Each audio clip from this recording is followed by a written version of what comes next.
Well, welcome back for the this afternoon's session, and give another minute here or so as people are dialing back in.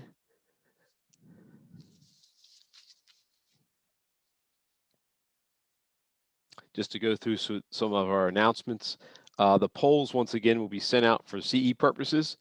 Please answer the questions on your screen. We had a question earlier about how long are they up. You shouldn't see them just for a short second. They should be up for a few minutes. So pardon us if you didn't see it come up, but it should be up long enough to hit one of the answer buttons there. I want to thank our sponsors again that you saw on the screens. They're making this event possible, along with many other PAMIC events. And a reminder that we've had a few questions where you can get the presentations of the presenters. They'll be on the PAMIC website, and a link will be sent to everyone who's registered after our event. So with that, looking at the time, looks like we're coming up on 2 minutes till. We can go ahead and start the intros. As everyone knows, we're this session is a topic for, I guess, the next two here is about weather. And our first speaker is James Waller. And I'll do his quick bio for everyone. James is a research meteorologist with Guy Carpenter Global Strategic Advisory, responsible for extreme weather advisory and post-event analysis and testing and evaluation of CAT models. He also represents Guy Carpenter on the Insurance Institute for Business and Home Safety Research Advisory Council. Prior to joining Guy Carpenter in 2002, James worked with a team to define tornado-prone regions in the National Building Code of Canada and also reviewed Canadian snow and wind loads under present and projected climate conditions. Practical experience includes instrument testing and evaluation, weather observation networks, and deployment of a marine observation station. So welcome, James, and go ahead with your slides, which are already up, and the floor is yours, as they say. Thank you. Tim, thank you very much. And good afternoon, ladies and gentlemen. It's a pleasure to join you today. I was asked by PAMIC to put recent events into context for both severe convective and for hurricane. It'll set the stage for Andy Seifert in about an hour to get into the catastrophe models and how they think about these events and to put them into perspective. So severe thunderstorm, hurricane, and some time for closing comments and questions. We'll start with the severe convective side. What we're looking at here to start off the conversation is a picture of severe thunderstorm straight line wind days across the state of Pennsylvania from 2000 through 2019. The data set goes further back, but we didn't really get to a stable detection framework until the late 1990s, mostly through trained spotter networks with the National Weather Service. And that's why we're looking at the period from 2000 through 2019, where we have a consistent detection framework across the state of Pennsylvania and frankly, across the United States. So when we put this into perspective, there are two things that I want to draw out. One is that there's a lot of variability from year to year in those days where severe thunderstorm straight line wind events are observed across the state of Pennsylvania. The other thing that I would point out is that there's a slow upward drift in the number of those straight line severe thunderstorm wind days that we see across the state of Pennsylvania. Has it doubled over the last 20 years? No, but there is a slow upward drift that is something we're keeping an eye on from a property cat perspective. A part of this might be due just to improved detection capability over time, specifically with social media. But even then, there might still be a physical element that is worth keeping an eye on. So that's severe thunderstorm, straight line wind days, not including tornadoes. Let's have a look at hail. And this time we're going to separate between days where we observe 1 inch or more hail across the state of Pennsylvania from 2000 to 2019. That's shown by the dark blue bars. And the bright red bars show days where we have seen 2 inches or more across the state of Pennsylvania. So stepping back and looking at this, again, there's a lot of variability from year to year, with the all-time high being set back in 2011. 2012 was a close second to that, and 2019 was the third busiest since 2011. Again, there's a slow upward trend for 1 inch or more hail days, and there's a slow upward trend also for 2 inch or more hail days. A portion of that might be due to improved detection through the use of social media and reporting through to the National Weather Service offices that support the state of Pennsylvania. But at the same time, there might still be a physical element, and that's consistent with some of the academic research that has come out through groups like Northern Illinois University, through Victor Gensini, and through John Allen, through Central Michigan University, which indicates a potential increase for the state of Pennsylvania. Again, has it doubled over the last 20 years? No. If you do a 5-year trend ending in 2019, it might seem like a lot, but when you step back and look at the broader picture, the slow upward trend with some very busy years and some very quiet years going from year to year. So let's have a look at tornadoes over a slightly longer period where we have a more reliable detection framework in place from 1975 through 2019. 75 is the year where the National Weather Service implemented the Fujita scale in a formalized manner. And that really is a good start point for EF1 and higher tornadoes. And what we're looking at here are tornado days from 2000 through 2019. Again, we see a lot of variability from year to year for those days where we observe an EF1 or higher tornado across the state of Pennsylvania. A lot of variability from year to year. It's quite exceptional. There is a downward trend which appears to be more aggressive across the state of Pennsylvania, which is good news from a property cat perspective. The only thing to keep in mind is during the busy years, things can get really busy. When you think about the heavy outbreak years such as 1985, we didn't see a large number of tornado days, but we saw 4, maybe 5 EF4 tornadoes along the I-79 corridor, which were quite impactful. In 1994 sets the all-time record over this period, 75 through 2019, with 13 days where we saw tornadoes across the state of Pennsylvania. So again, a lot of variability, a steady downward trend, active years versus quiet years. Notice one other thing, that just over the last 3 years that things seem to have picked up just a bit, and that's another trend we're keeping an eye on from a property cat perspective. So that's what's going on for the hazard. Slow upward trend in both wind and hail, and a downward trend for days where we see EF1 or higher tornadoes. There's some other dimensions to this to keep an eye on, and we're going to zoom out to a countrywide perspective for the continental United States. Another trend that we're keeping an eye on that some of you may have seen in other presentations is that we see a slow downward trend in days where we have seen an EF1 or higher tornado across the United States. That's shown by the blue squares with the y-axis on the left-hand side. So the blue squares show days where we have seen an EF1 or higher tornado, steady downward trend, maybe a slight uptick just over recent years that are worth keeping an eye on, but the trend is fairly clear. The other dimension to this, if you look at the red triangles with the y-axis on the right-hand side, those show days where we have seen 30 or more EF1 or higher tornadoes across the United States. And they're representative of clustering of tornado events as they occur across the United States. And what we see here is a steady upward drift in days where we have seen 30 or more EF1 and higher tornadoes. Even if you take out 2011, which was admittedly a crazy year, that steady upward trend is still in place. So that tells us that the tails might be thickening.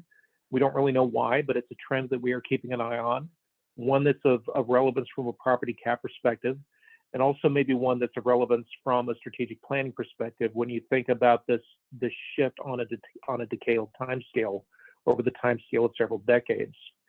So that's something else worth keeping an eye on from a hazard perspective. So a downward trend in terms of tornado days, and an upward drift in what we call productive tornado days, with 30 or more tornadoes reported on those days. And this is following research released by Harold Brooks and Victor Gensini back in 2015. Another dimension to this is spatial shifts in the hazard. And what we're looking at here is from another paper by Gensini Brooks, 2018. I'll draw your attention to the picture on the right. And what this shows is days where the environment was enabled or primed to produce significant tornadoes of EF2 intensity or higher. And what we see here with the blue shades is a downward trend in those days that were enabled to produce significant tornadoes. Meanwhile, the reds and the yellows show areas of the country where there is an upward trend in days where the atmosphere was primed to produce a significant tornado. So a decline along the I-35 corridor, which is our traditional tornado alley, but a steep uptick along the lower Mississippi River Valley and across portions of the Midwest. So why do we care about that? Well, there is more to be broken along points along and east of the Mississippi River, and it will cost the industry more when these heavy outbreaks occur for these more heavily populated areas. And that's something that we've been keeping an eye on from an industry-wide perspective. Specific to Pennsylvania, not that much of a trend in days that have produced significant tornado environments. Maybe a slight uptick for points in extreme eastern Pennsylvania and along the Delaware Valley. That's something to keep an eye on. But it is not an area where we see a statistically significant trend. It's just a slow upward drift. The real heavy stuff is in the Midwest and especially in the lower Mississippi Valley. The picture on the right shows days where significant tornadoes have actually been observed on the historical record from 1979 through 2017. And they largely mirror what we see with the environment days, with a few exceptions along the Great Lakes. So what about hail? Hail is a steady problem for the industry at large, especially for the subcat stuff, and it can be quite impactful in the aggregate. What we're looking at here is the same sort of idea, but for days where the environment was enabled or primed to produce significant hail of 2 inches or more. This is from a paper by Tang and Gensini, 2019, and what we see here is a decline in those days where the atmosphere was primed to produce significant hail on the Front Range of the Rockies, but a steep uptick along the Central Plains, the Central Mississippi Valley, and especially into the Midwest, as shown by the red shades. The black speckling, in the meantime, shows areas where there is statistical significance, to the trend.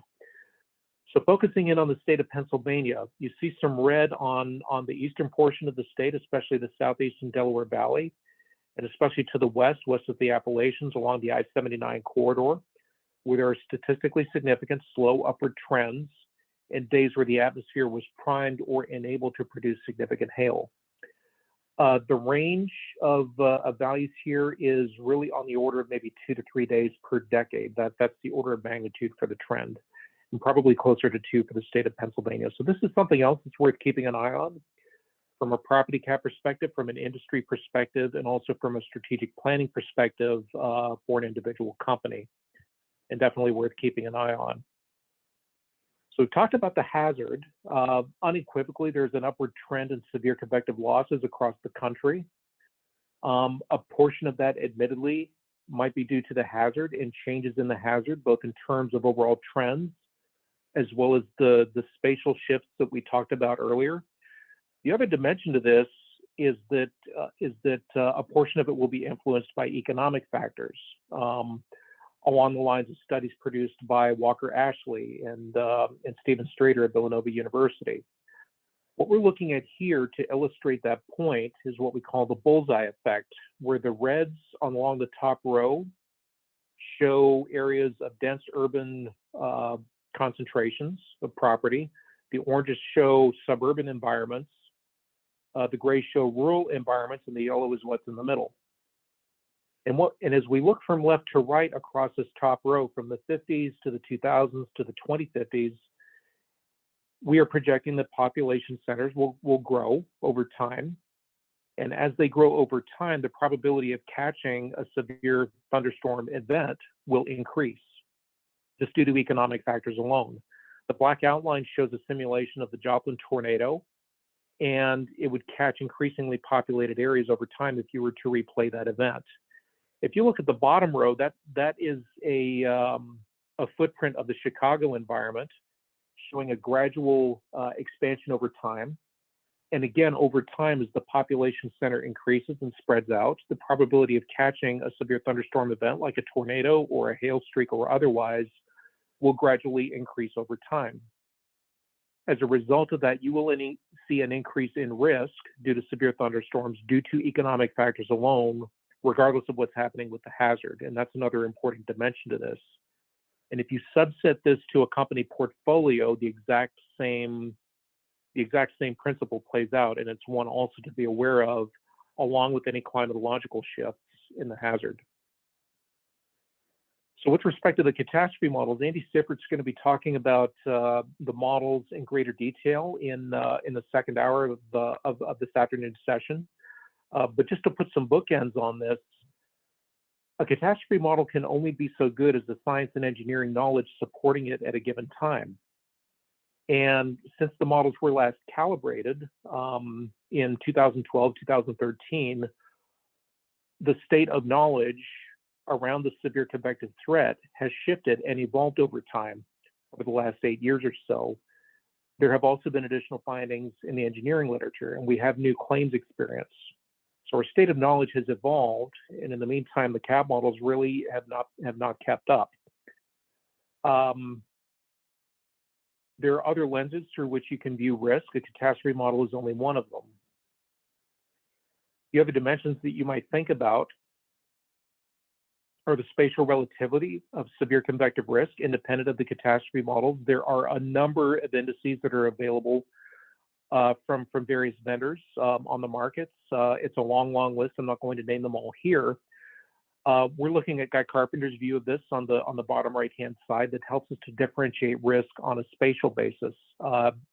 We do not yet have the technology to do that on a house-to-house level or a block-to-block level.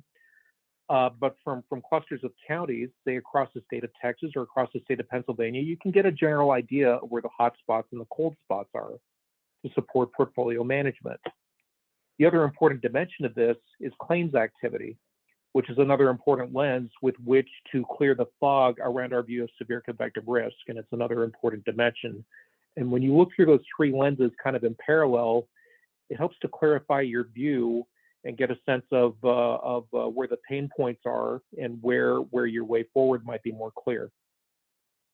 So with respect to the hazard itself, tornadoes are small, they're very rare. If you think about a square foot in the state of Oklahoma, the odds of catching a tornado are 1 in 1 billion per square foot per year. But if you upscale that to a square mile, it's on the order of 1 in 1,200. These are very high consequence events. And yes, we do get them in the state of Pennsylvania, especially when you come out of the highlands. Significant tornadoes obviously drive the tails. But when you get clustered tornadoes of a weaker variety, even though the damage is not as dramatic, they can still be quite impactful in the aggregate. And this is also the case for hail. I've heard the term used, death by 1,000 stones or being stoned. I'll let participants take that where they will. But in the meantime, back to the physical hazard, damage from hail is really not that severe. The more significant cases, 2 inches or more, can actually damage the roofing materials themselves and include a bit of water damage, but the damage is nothing like a tornado. The thing about hail is that it can be terrifying in the aggregate in financial terms, even if you have low-grade damage aggregated over several hail streaks. The models really have trouble capturing this piece. And the struggle with the catastrophe models is to really get a convergent view that lets you get a view of the tails as well as the subcat stuff, and also run the model in a reasonable time frame. We want the model to run in less than a year, so you can't have as many stochastic events as you want. You want to represent the high frequency stuff that's lower severity, and you also want to get a view of the tails. And the vendors computationally are struggling with this peril just because of the complexity involved. Andy Seifert will be talking more about that in the next hour. Straight line winds is the same sort of idea. Most straight line wind events aren't that impactful in terms of the severity of damage, but when you aggregate those over a larger footprint or over a larger area with these large multi-state outbreaks, again, the financial consequences can be frankly terrifying. A derecho is really an extreme case of a straight line wind event, and we have seen our share in the state of Pennsylvania. The ones that immediately come to mind are the derecho event from Labor Day 1998, the event that recently crossed I-80, August the 10th last year, was one of the worst that we've seen in the historical record and was likely the most impactful event from a property cat perspective due to severe convective events for the country.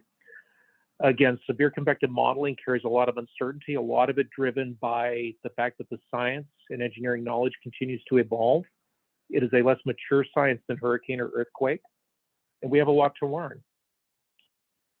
It also requires a different approach. I don't think this is the appropriate place to get right into the anatomy of the catastrophe models, but the physical drivers are much, much different from hurricane. And again, the ideal view of severe convective risk is through different lenses. The catastrophe models absolutely have their place, but independent risk scores and a company's own claims experience also have their place to play, especially for the higher frequency events, which is of increasing concern for the industry at large. So that's an overview of severe thunderstorm, both what's going on for the hazard as well as some discussion of population effects and a little bit about some of the modeling challenges around severe convective with some industry perspective. I want to turn my view next to hurricane, and it's very relevant after last year, where we saw 6 hurricane landfalls across the continental United States. This ties 2 prior known records, the most recent from 1985, where we saw 6 hurricane landfalls, and then further back in 1886. Isaias is the one that was most impactful to the state of Pennsylvania, which caused low-grade wind damage and it seems like downed trees just everywhere, and also put out quite a storm surge on the Delaware Bay and connected waterways. The Schuylkill River here in Philadelphia was well up and caused some lowland flooding with brackish water that affected some of the property interests in Philadelphia. And there were other localized impacts along the Delaware Bay itself. In the meantime, there were 5 other landfalls with heavy impacts, especially on the northern Gulf states, beginning with Hannah, the Nightmare rapid intensification event with Laura, and then followed up by Delta making landfall almost in the same spot, just maybe 15 miles over, followed by Sally and then Zeta later on in the season. So one of the busiest seasons that we've seen in recent memory. And our event response teams might one day recover, not to mention the people that were actually affected in the most severely affected states. So putting the year 2020 into perspective, realizing that 2020 is maybe a 4-letter word to some. 2020, we saw 6 hurricane landfalls. I mentioned that 1985 is the last time we saw that number of landfalls. And you might see some statements in the media that it is automatically due to global warming and so on. Global warming might have had a piece on the 2020 season, but it's difficult to prove. The other thing to keep in mind is the time scale. If you look at a 5-year trend ending in 2020, it looks like the world is coming to an end. But if you step back and look at the bigger picture, there's actually no long-term statistically discernible trend. Have we seen busy landfall periods before? Yes. Will we see them again? Probably. You've got the nightmare seasons of 04 and 05 that are back-to-back with 5 landfalls apiece. And then 1985, we had 6. Going further back to 1933, we also had 5 landfalls. The key pieces to draw out from this picture for United States landfalls that we have observed that we're dead certain of is that there's a lot of variability from year to year. We've seen crazy seasons before. We will see them again. The good news is that it seems like we will not see them every single year. In terms of trends, nothing discernible, but there is a slow actual downward trend in United States landfalls, which might be due to shifts going on in the steering currents over the last 30 years or so. So we're looking at a picture of what we've seen over the United States and the actual observed landfalls. If we zoom out and look at what's happening in the basin, what we're looking at here with this picture is counts of hurricane landfalls that we have seen for the North Atlantic Basin at large, including the Gulf of Mexico. A few things to draw out from this picture. We saw a record number of named storms in the Atlantic Basin in 2020 with the number 30. That includes 13 hurricanes, which is the number that we're looking at on this picture here. The last time we saw something on that order of magnitude was 2010, which is an exceptionally active year with 12 hurricanes. Not a single one of those made the United States landfall. Canada actually had more landfalls than the United States in 2010. And the Caribbean also had a very difficult year. And a lot of it was related to where these storms formed and what the steering currents across the basin were doing at the time of existence of the hurricane. You got the nightmare seasons of '04 and especially '05 with 15 hurricanes in the basin. That, I believe, is the all-time record from what's in the hurricane database that we call HURRDAT 2. Stepping back and looking further back through time, again, a lot of variability from season to season. There are multiple factors that influence hurricane formation and intensification. Sea surface temperatures are one of them, how warm the oceans are. How windy it is at flight level also acts to regulate the number of storms that we see across the basin. There are climate effects due to what we call El Nino, warm and cool periods in the Pacific Basin that actually influence Atlantic hurricane activity. Everything is connected to everything else. How much dust is in the atmosphere plays a role, as well as sunspot activity. Number of factors in play. When we look further back, first thing that jumps out is a slow upward trend, and some people might immediately attribute that to climate change. A more ordered scientific view is time out, not so fast. Let's think about our ability to actually detect hurricanes in the basin. Let's think about our ability to catch these hurricanes. We didn't start doing aerial overflights until after the war in the late 1940s. We got a little bit better at catching the big stuff in the basin after that time. We were still missing tropical storms and tropical depressions. We didn't really get a holistic view of what was going on in the basin at large until the late 1960s with satellite deployment. Satellite is able to look at the entire basin and see what's going on, and our ability to catch and rate the intensity of hurricanes is much, much improved from that point onwards. Late 1960s onwards, we'll call it 1970. So with those two markers in mind, you can see broad brush active periods and quiet periods. There's a quiet period at the front end of the century that seems to have ended about 1925. And then it got busy in 1926 with the Great Miami Hurricane. And it stayed mostly active with a lot of variability from year to year until about 1969. And in 1969, we had quite a number of hurricanes in the basin at large, and that's the season that produced Hurricane Camille. Then another quiet period from 1970 through 1994, and then in 1995, it looks like somebody flipped a switch and it got active again with very aggressive hurricane activity from 1995 onwards. Have we seen seasons like 2017 and 2005 every single year? No. Will we see them again? Probably. The good news is probably not every year. 5-year trend ending in 2020 again looks spooky, but when you step back and look at the big picture, again, you're going to see some quiet years and some busy years. Whether they affect Pennsylvania and the eastern seaboard or not really depends on where these hurricanes formed and the steering currents that were in play at the time of formation of the storm. And that is really not predictable on a seasonal basis, other than maybe 7 to 10 days out.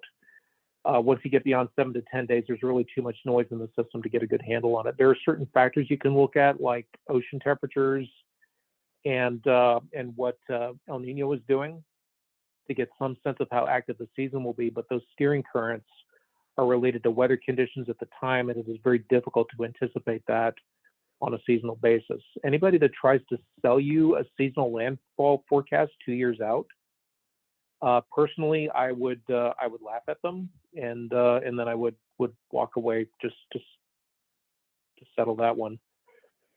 What we are looking at here is a poll question that popped up. What is the topic of this session? I believe for CE credits. I'm going to answer this very quickly and get out of here. Continue on with the presentation. Let's give just a few minutes for people to respond to this, and then I'll keep going.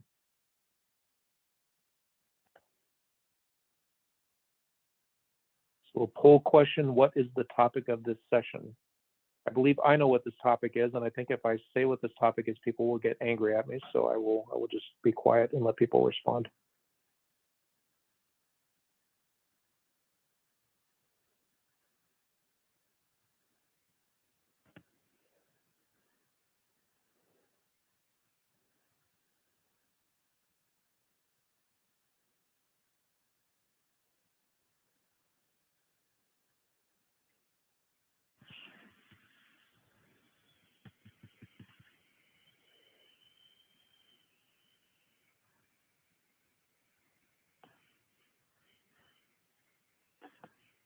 Okay, I've received a note from the organizer that I'm good to proceed. So with that, what we're looking at here is a picture of the number of United States landfalls to the number of hurricanes that we've seen in the basin. So it's really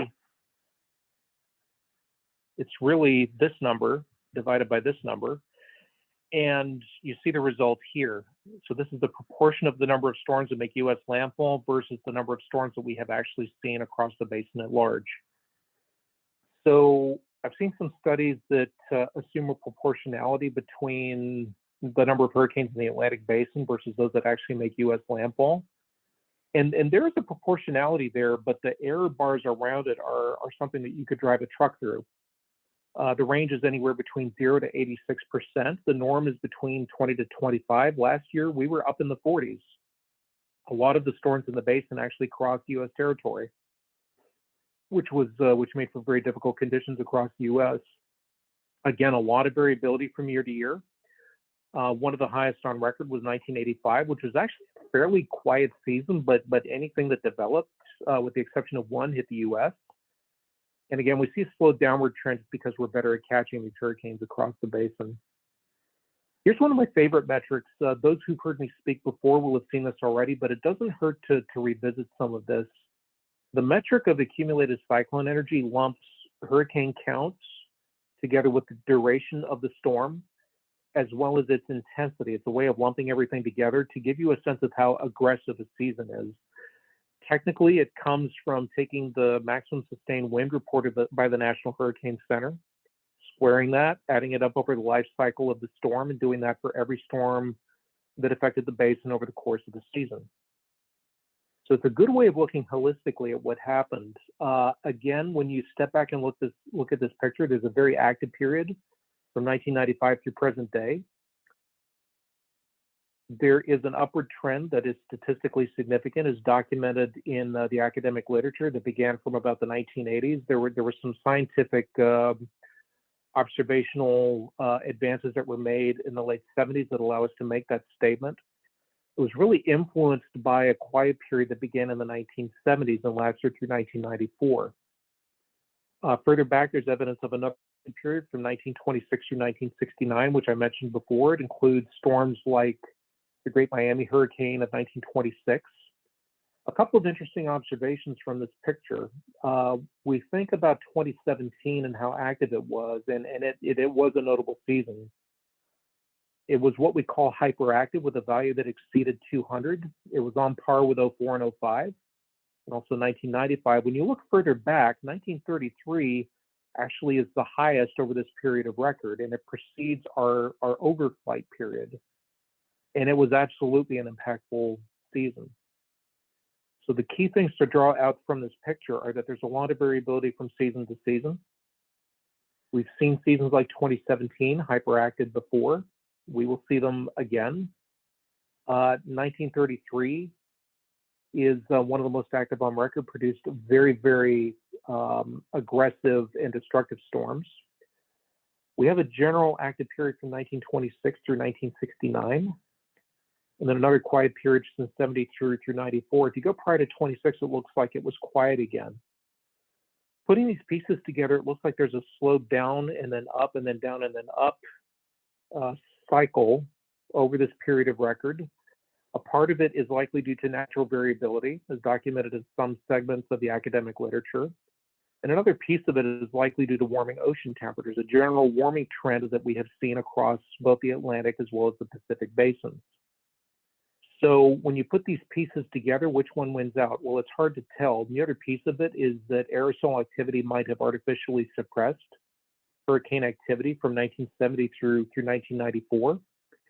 And there is not yet academic consensus on which one is winning out. That natural variability that I mentioned, which is evidenced by up and down swings in ocean temperatures as well as salinity, versus an overall ocean warming trend, which is running under the hood for all of this stuff. And we'll just have to see how that pans out.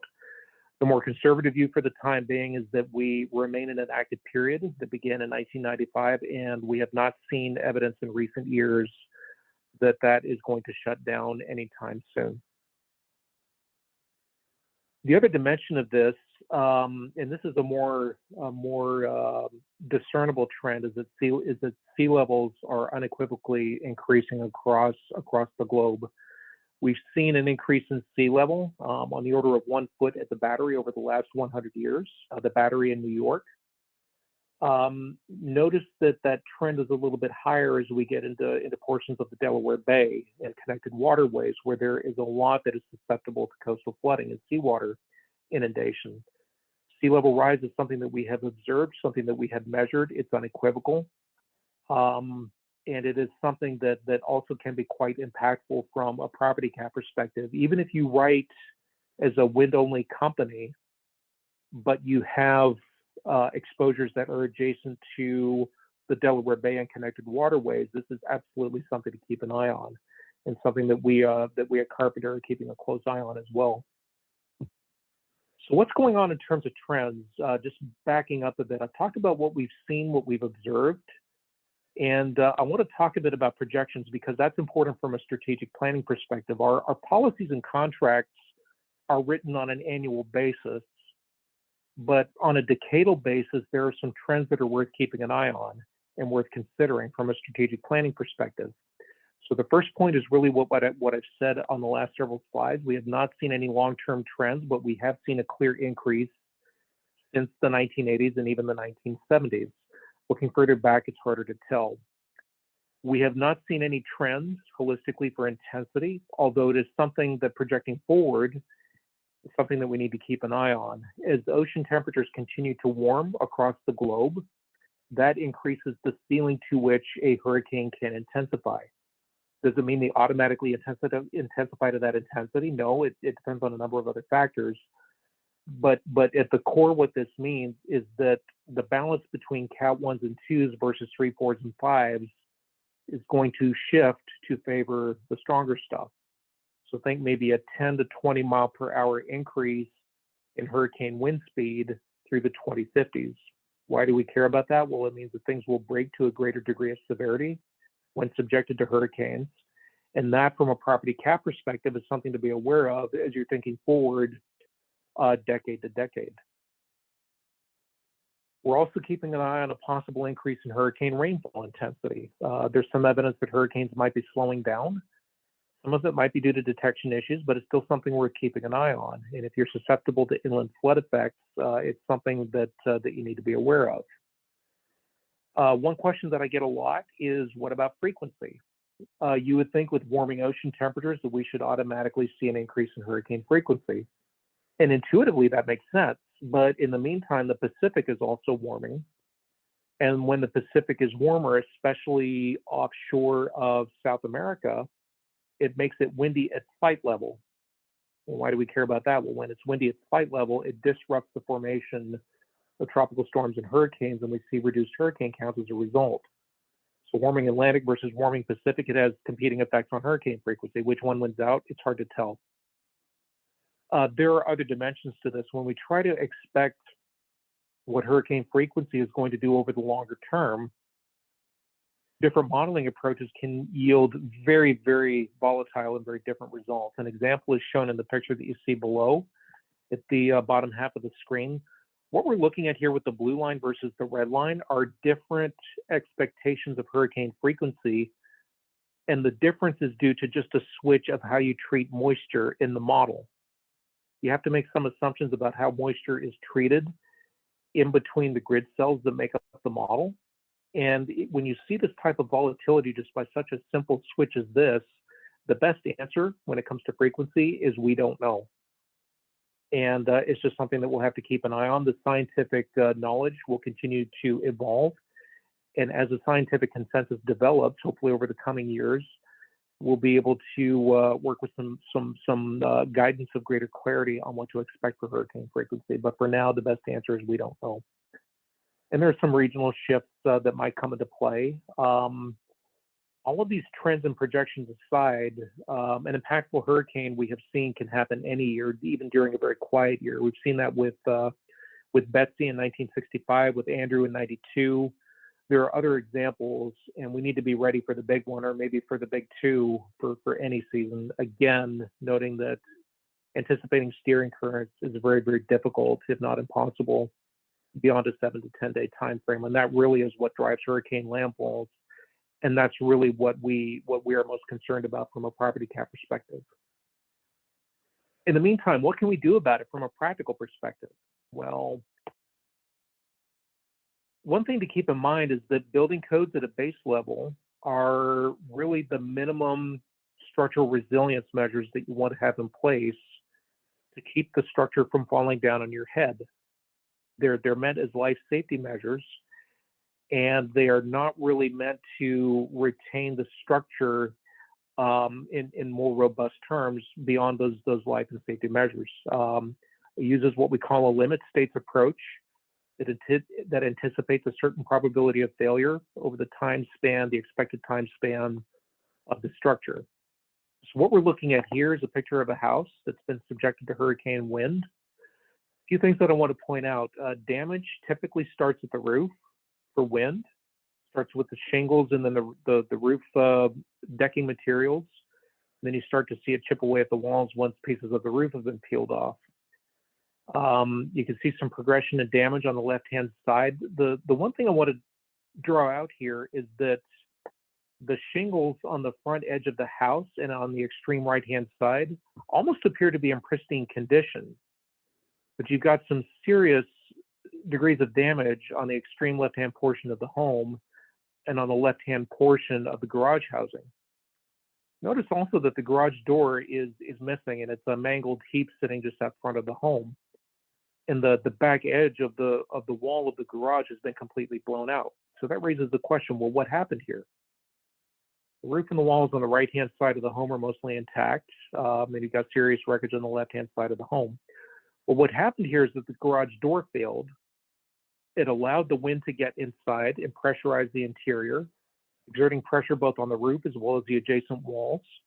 And in the meantime, you started seeing shredding of the roofing materials along with that initial failure on the left-hand side of the home. There are a number of other points that happen in this progression of damage, but that's the basic idea. The moral of the story is if your home is well anchored and has a continuous load path from the roof through the walls into the foundation, it's more likely to withstand wind. You can up the ante on that if your roof is on correctly, if your roof decking materials are properly attached, and your shingles are securely secured. The other thing that can help is having hurricane clips on the inside of your home. It reduces torsional loading when subjected to wind, and that has been demonstrated and field tested to drastically reduce the degree of damage when subjected to wind. That has been found to make a difference. With respect to garage doors, circling back to that point, if your garage door, you could have just a beast of a garage door, but if it's attached to the sides of your wall with wood screws, and without enough wood screws, and maybe the wood screws aren't in right, it's not going to do a lot of good. It's just going to pop right in. Meanwhile, if you've got bolts like the Incredible Hulk fastening your garage door to the sides of the wall and securely fastened, that's something that has been tested at the Institute for Business and Home Safety and found to reduce the degree of damage, not only for the garage housing, but for the home at large. Little things like that are a big deal. And there's some guidance on that on the Institute for Business and Home Safety website. They're doing some really good research from recent findings from recent hurricanes, such as Harvey from 2017, more recently from Irma, also from 2017, and especially Michael from 2018, which affected the Florida Panhandle as the Category 5 hurricane. So continuous load path from the roof through the walls to the foundation. That's step one. Get the roof on right, get the garage door properly attached. For some tests at the IBHS lab, I've even seen them just take a 2x4 and brace that against the garage door to keep it from buckling in so that they can preserve the structure for multiple tests. It's amazing what little things like that can do. One thing I really want to draw out is that the IBHS has what they call a fortified standard. I mentioned earlier that building codes are the minimum threshold to protect life safety, and that does not, it's really not meant to offset damage in a holistic sense to the home at large. The IBHS fortified standard actually goes above and beyond the building codes that are in place across most of the country. Pennsylvania has a uniform building code with enforcement at the county level. I've got a couple of resources that I'll share with you momentarily. The IBHS fortified standard goes above and beyond that. And this stuff has been field tested and found to greatly reduce the degree of damage when subjected to hurricanes or thunderstorm winds or even tornadoes. It buys the home a few extra minutes or even a few extra hours during the event, and the degree of damage is going to be much lesser as a result. And again, their website has some great materials on this that might be of interest to policyholders at retrofit time, and might also be of interest for new home construction. There's some commercial resources on there also of just incredible value. So that's their website. They have measures for wind. I've been talking a lot about wind. They've also got measures for hail. There's such a thing as impact-resistant shingles. They don't completely offset damage, but they do play a role in reducing the degree of damage. There's a shingle manufacturing company called Malarkey. I am not kidding about the name. They produce impact-resistant shingles that maybe won't stop 3-inch hail, but they will stop the smaller stuff and reduce both functional as well as cosmetic damage as a result of hail. They have a ton of resources for winter storm. We're just coming out of the winter season, and I couldn't resist putting a picture of winter on the front side, given the cold February we had.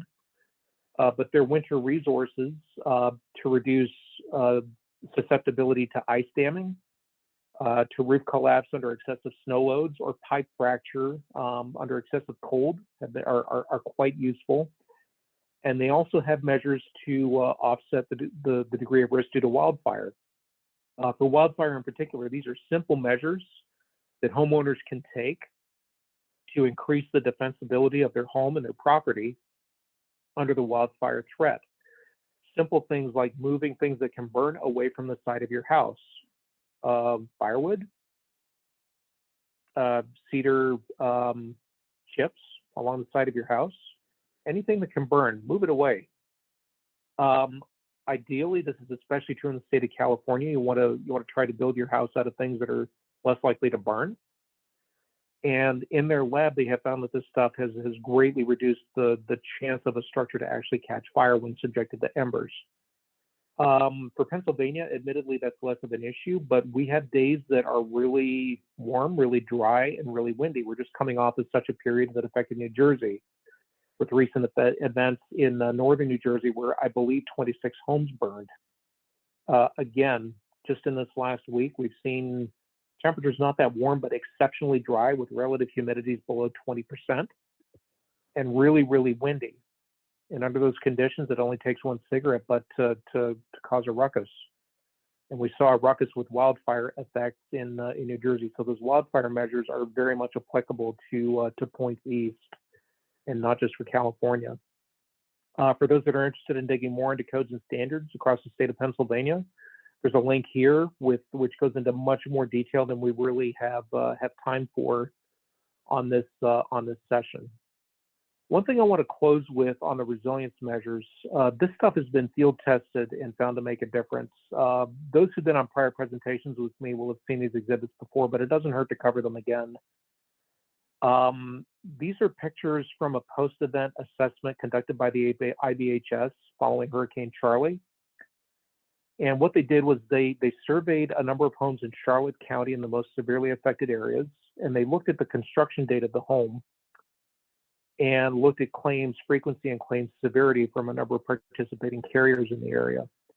And they found that both claims frequency and claims severity was significantly reduced for those homes that were built to the more recent codes and standards that went into play from 1995 onwards. And those were really increased codes that went into place nationwide after the findings of Hurricane Andrew back in 1992. So those homes that were built 96 and onwards fared much better, or correction, those homes that were built, 96 and onwards fared much better with a greatly reduced degree of damage, lower claims frequency and severity. Those homes that were built prior to 1995 did not do as well. You were double and even more than double in certain cases the degree of damage when subjected to the winds of Hurricane Charlie. And those homes that were built prior to 1970 were basically gone and have been scraped right down to the foundation. So why do we care about this? Well, these resilience measures, stronger codes and standards, having a home with a roof right, with a continuous load path, can reduce the degree of damage. It reduces cost to the homeowner in the end. It reduces cost to the industry, and in the end, our homeowners have a safer place to stay after the event with a reduced degree of damage. And this stuff absolutely makes a difference. So for those interested, visit the IBHS. They're always looking for help. They do great research, and this stuff is absolutely of interest to the industry. So ladies and gentlemen, it's been a pleasure to speak with you today. And I welcome the time to speak with you about tornado and hurricane frequency and a few things that we can do about it, regardless of what's going on with the hazards. We've got some good talk coming up with Andy Seifert in the next hour. Having concluded, again, thank you for the time, and I'll turn it back over to the moderator for any questions. We have plenty of time. Yeah, thanks, James. A couple of questions come to mind. When you're talking about this practical tips, I think everyone can take some things away from that. On the building codes where you mentioned the hurricane clips in Pennsylvania, can you give us an idea of what a roof, let's say it's made after 95 or whatever date you want to pick, what are the wind speeds that they're typically meant for in Pennsylvania? And then how much of a difference installing hurricane clips does it do for that?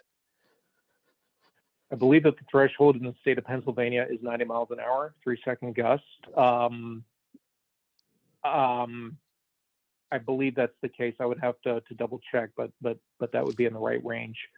A hurricane clip, if installed, would reduce torsional loading on the joints.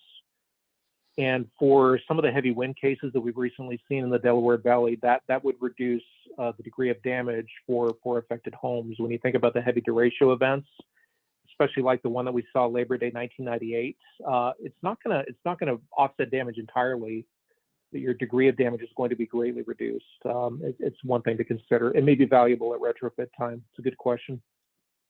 It will move it up by 10, 20 miles per hour? You think keeping it more intact, if you had to guess?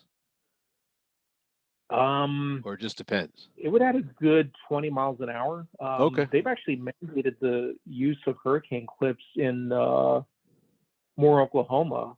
I mean, the tornado activity in Pennsylvania is nothing like what we see in Oklahoma.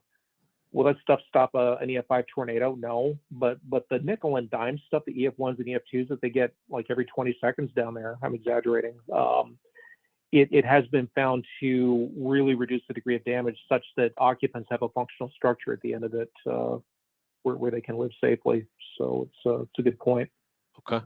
And then regarding, you're talking about the garage of that one picture, and that thing is Yeah. as simple as a 2x4. I've seen different things on news programs talking about simple ways to enhance the garage door. Are there devices that you can buy that do the same thing? In other words, you can set them up easier where they sort of clip down and lock into place? Or is it just? That's a good question.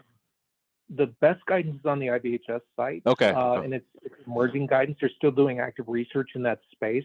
I think the key thing is to have the joints for the garage door itself actually bolted into the wall with something other than wood screws. I mean, that alone is going to make sure that the garage door actually stays on when it gets windy, which is kind of what we're after. There are other measures that can go above and beyond that, but that really is the fundamental piece, is just how it's secured to the wall. And then from a carrier's perspective in Pennsylvania with our mutual friends, if the homeowners go to this expense to put hurricane clips on, do the garage, make sure the new wood screws and secure it, is there a credit that's available for homeowners in Pennsylvania? Because I find in the past that sometimes things are limited. In other words, a homeowner is trying to do the right thing, but yet there's no credits that are, quote, filed. Have you heard anything like that, where if you do this, you get a credit? That's a great question. I am not aware of any such credits, but I could tell you two things to supplement that question and maybe provide some perspective. The catastrophe models actually have a switch for IBHS Fortified to help gauge the reduced degree of damage that these additional measures above and beyond code will actually have for the exposures within a book. So the CAT model vendors have thought about these resilience measures and already baked them into their computational plumbing. The other dimension of this is if you look at the state of Alabama, they've actually put a big push in to encourage homeowners to adapt the fortified standards, especially for new construction, maybe a little bit for the retro stuff, or retrofit stuff, I should say.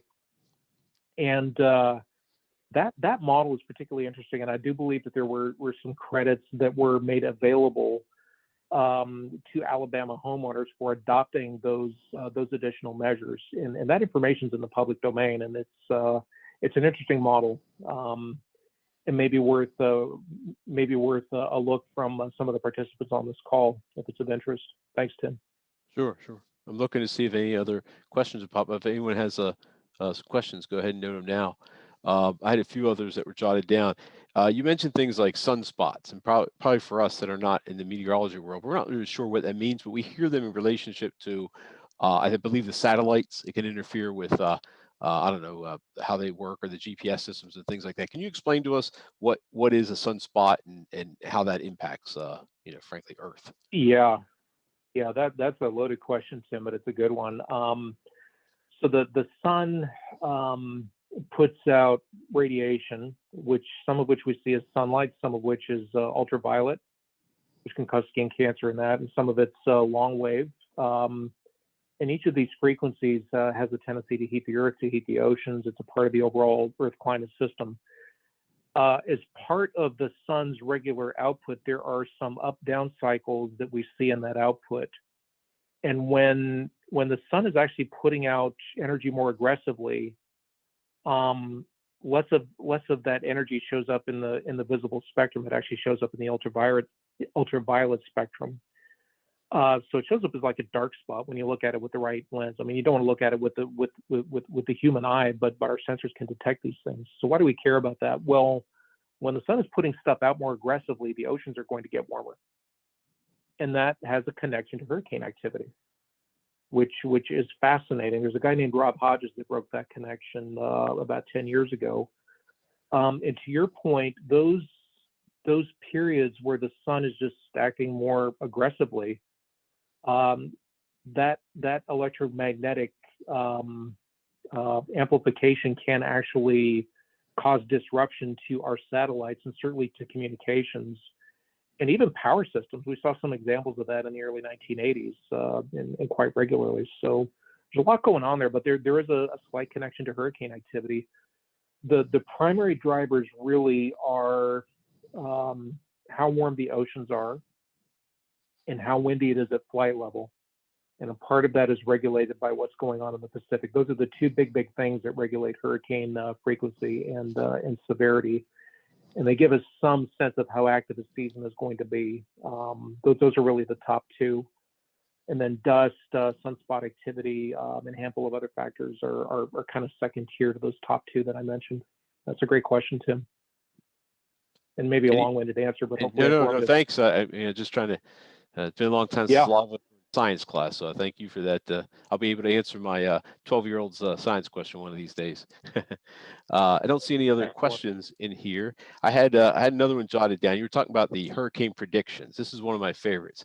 When we have a very active hurricane season, it seems like everyone wants to tell you what's happening in the next year.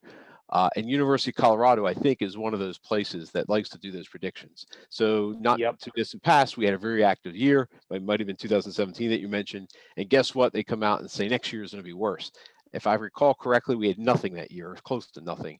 So do you have a Waller prediction in which you pride yourself on what's going to happen this year? It's not a whole 2 years out, like you said, but anything that you think is coming up this year?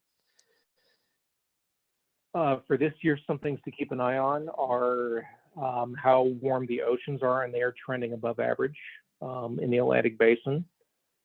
The other dimension relative to those top two factors that I mentioned are how windy it would be at flight level. That really depends on what El Nino is doing. We're actually in the cold phase of the El Nino Southern Oscillation right now. We're in a La Nina. The Climate Prediction Center is expecting that to relax to ENSO neutral conditions as we get into the heart of hurricane season. Will we see a hard El Nino, which is associated with really windy conditions at flight level and reduced hurricane activity? Probably not. So all else being equal, we will see a season that will be near or to above average, and that's consistent with Bill Klotzbach's expectations for the season at large based on much the same factors. Other agencies, as we get closer to the start of the season, WSI, the UK Met Office, NOAA, they will be releasing their predictions as we get closer to the onset of hurricane season.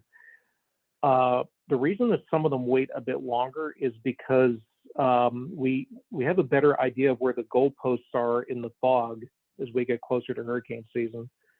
And there's a lot of fog in play right at the beginning of the spring. When you get to May, June, it's a lot easier to see those goalposts when it comes down to it, which is why so many of them wait.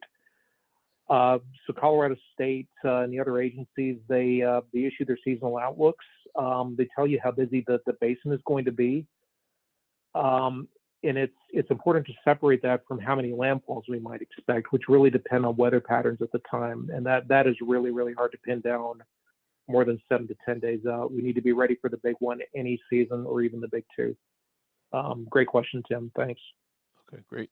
I don't see any others in the queue. So with that, I think we'll end this session. Thank you very much for your knowledge you're sharing today. And if anyone has questions, we'll make sure we route them over to you. We'll take a 15-minute break thereabouts from 2 to 2:15, and we'll resume with Andy Seiferd's presentation on a CAP.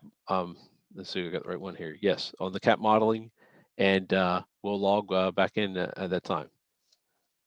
Talk to everyone soon. Thanks, James. My pleasure. Thank you very much. Bye.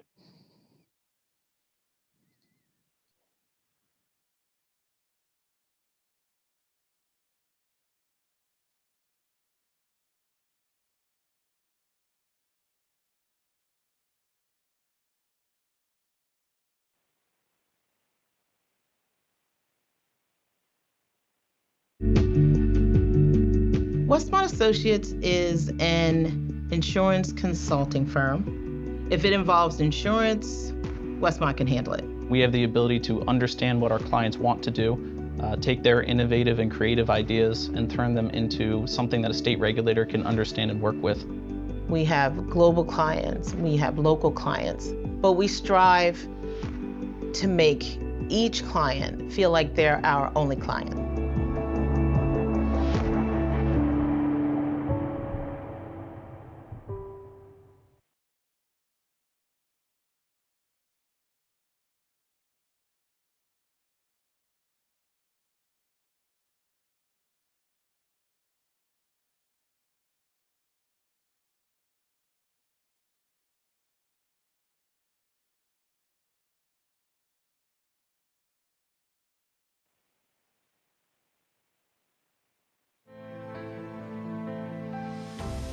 As an insurer, you understand the importance of fixed income. These investments support the claims-paying ability of your operation. Unfortunately, many investment managers don't take the time to fully understand or communicate just how much is at stake for companies like yours. At Opus, we aim to deliver risk-adjusted results rather than jeopardize your company's financial stability by only seeking the highest total returns. We take the time to understand the role of fixed income within your portfolio. This is one of our key philosophies as an investment manager.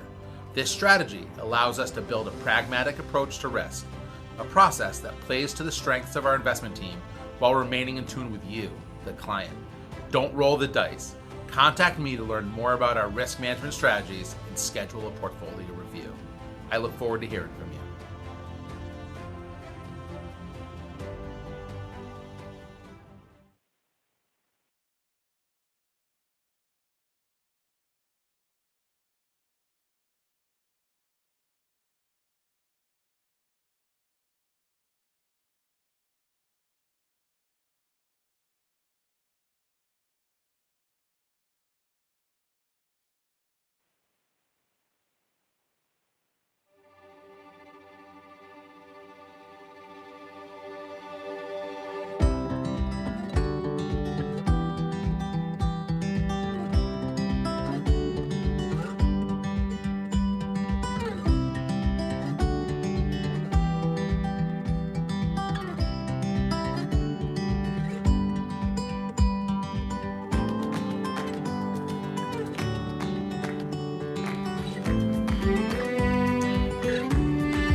Hi everyone, I'm Tom Greenfield at Berkeley Reach Solutions, and we're honored to be supporting PAMIC's annual spring conference again this year.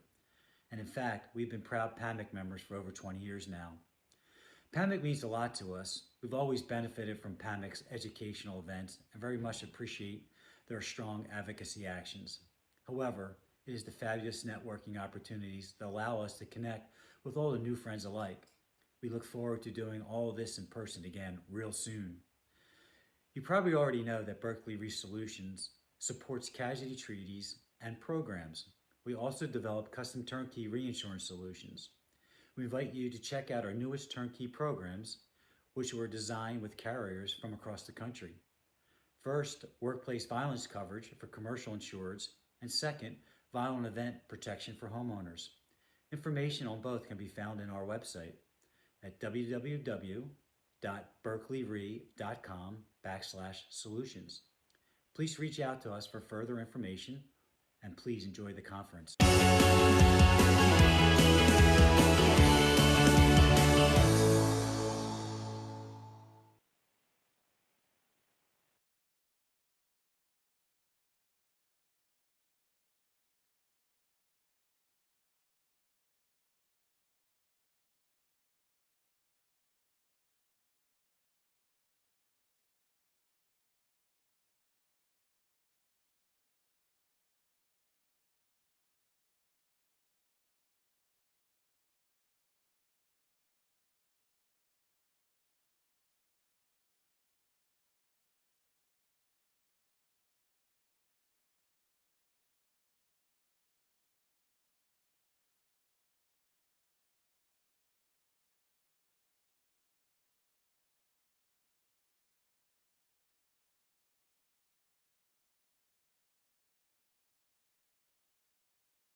Okay, we'll be starting up in a few minutes.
Okay, we can begin our next session. Next session is titled What You Need to Know About the Peril of Severe Convective Storm and Hurricane and Wildlife when Using Catastrophe Models. So our guest presenter today on that topic is Andy Seifert, his research meteorologist at BMS Re, and I'll read you some of his background. Andy is a vice president and senior meteorologist within BMS Re U.S. Catastrophe Analytics team. He works closely with clients to help them manage their weather-related risks by adding value through CAT response, CAT modeling, product development, and scientific research and education. He has 17 years of industry experience, having worked in the energy and insurance industry, focusing his meteorological knowledge, on helping companies manage their weather risks. Prior to joining BMS, Andrew worked for Flagstone Re as a CAT project manager, meteorologist, and was responsible for developing live CAT products, frontline research, and analytics used in the underwriting process. Please welcome Andy Seifert. Andy, it's yours. And your mic's on. Mute button's on.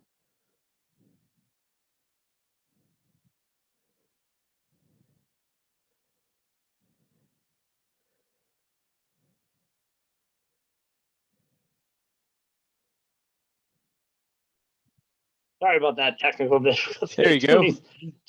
Too many screens up, but I just want to thank you and the PAMIC for that great introduction, and thank you for inviting me to speak to you at the virtual spring conference. Actually, interestingly enough, last year's PAMIC spring conference was the very last conference I got to travel for work, or even really basically just travel to. And it's still unfortunate we're still in this virtual environment, but I really hope we can make this a I think we're all very much used to it now, and we're slowly coming out of the pandemic. And I really hope we can make this as interactive as possible, and we'll have hopefully plenty of questions at the end for some Q&A.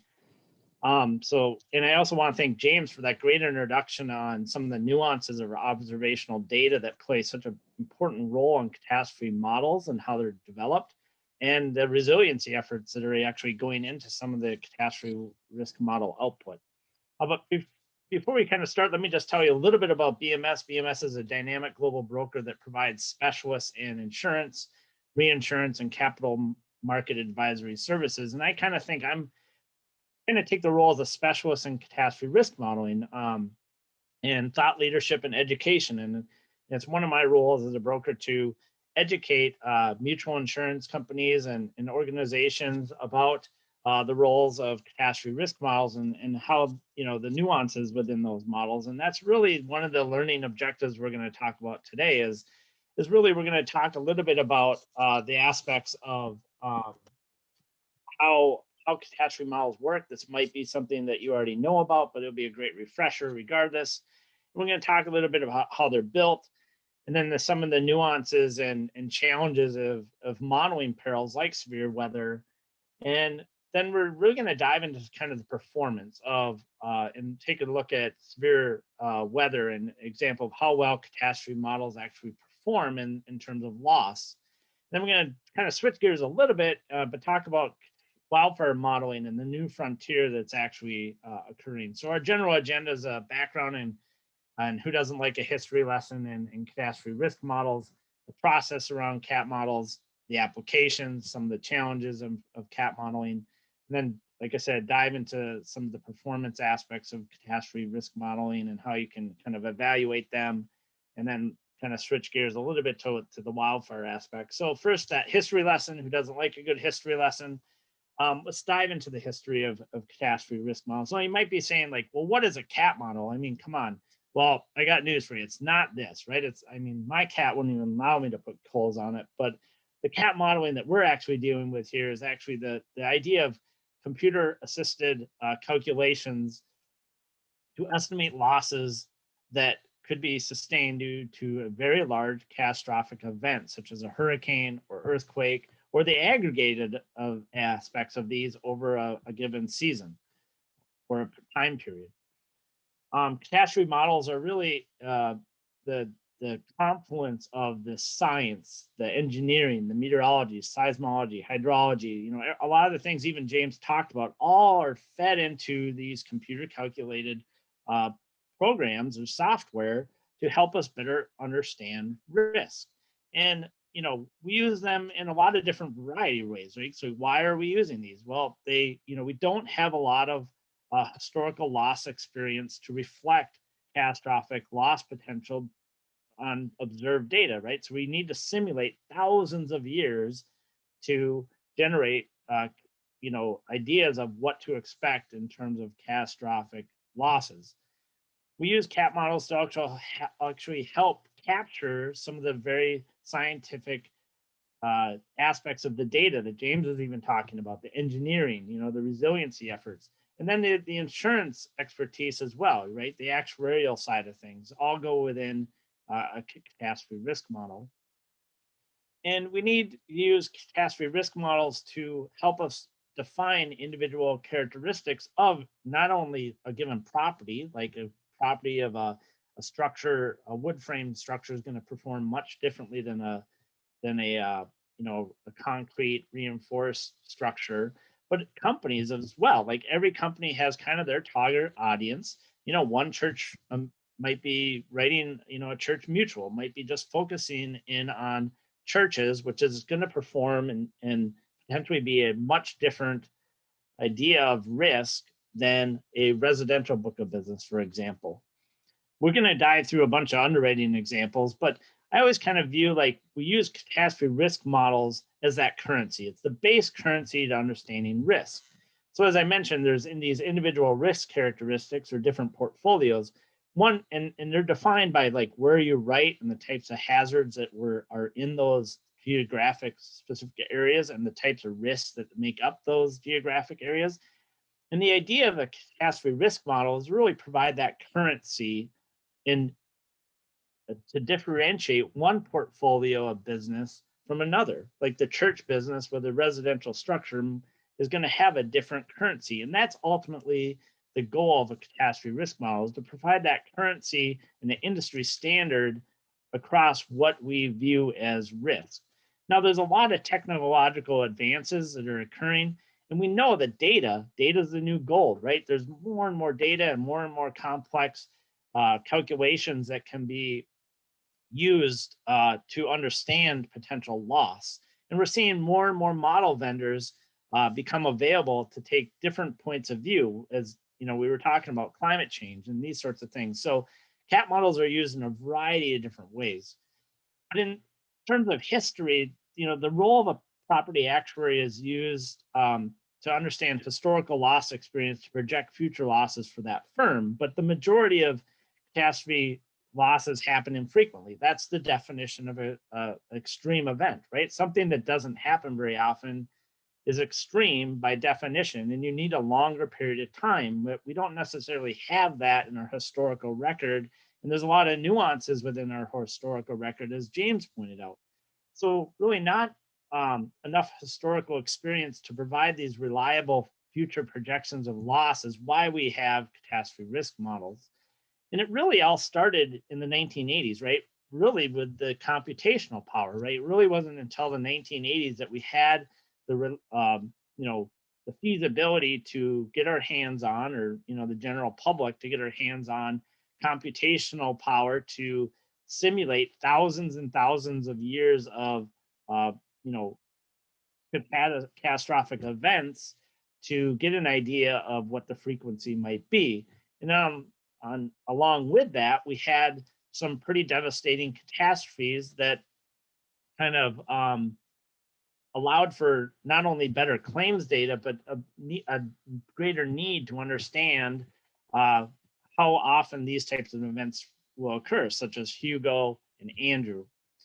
We also, at the same time, then after these, you know, Hurricane Andrew and Hugo events, we saw much more wider adoption to quantifying the loss potential. And this really ushered in a whole new era of risk management techniques and products. And that really revolved around the idea of, you know, understanding and the risk, you know, and the currency of risk. And that, you know, really paved the way for CAT models, really paved the way for, you know, a new class of capital through maybe Bermuda reinsurers that were meant to take on risk, but then also, you know, share that and use different forms of capital to mitigate the financial impacts to other insurance companies, right? The distribution of risk.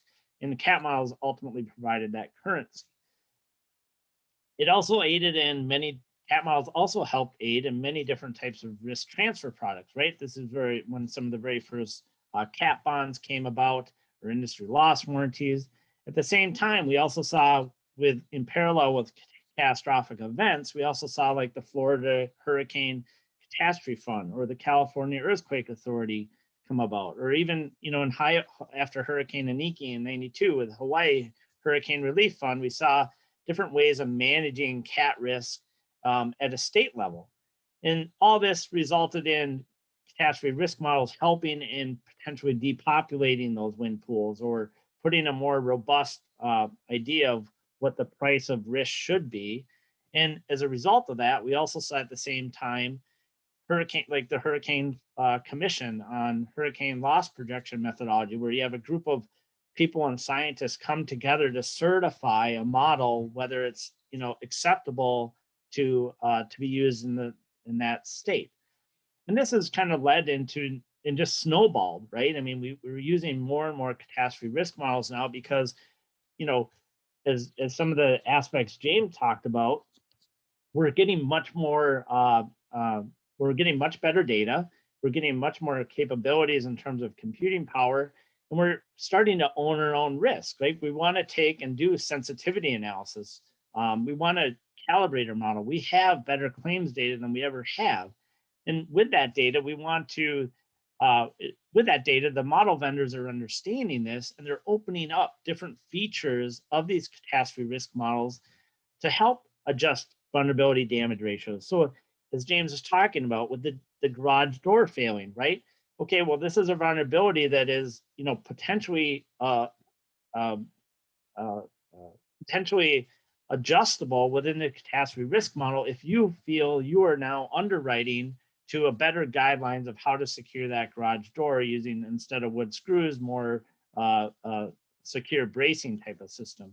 Or the frequencies, as we talked about, as James talked about, with climate changes, there are different frequencies occurring with hurricane or severe convective storm that might be observed. We can start to adjust some of this.